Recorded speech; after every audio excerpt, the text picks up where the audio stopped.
সঙ্গে সমাজসেবামূলক কিছু কাজকর্ম আমাদের থাকেই।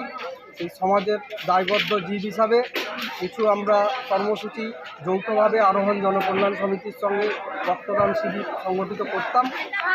বিগত 4 বছর, এটা নিয়ে 5 বছর আমরা আলাদাভাবে পৃথকভাবেই ব্লাড ডোনেশন ক্যাম্প সংগঠিত করছি। সেই সঙ্গে নরনারায়ণ সেবার বন্দোবস্তও চলছে।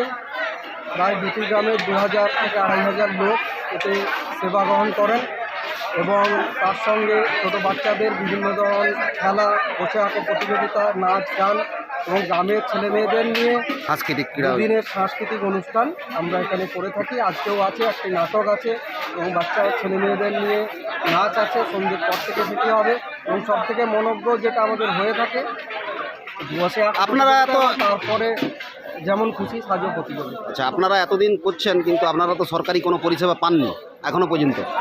এই জন্য যদি সরকারের কাছে কিছু আবেদন থাকে আপনারা করতে পারেন।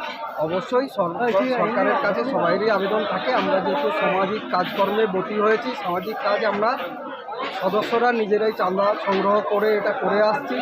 সরকার বিভিন্ন ক্লাবকে অনুদান সাহায্য করেছেন, আমাদেরকেও করলে আমরা অবশ্যই সরকারের প্রতি আনুগত্য থাকবো এবং ধন্যবাদ জানাবো।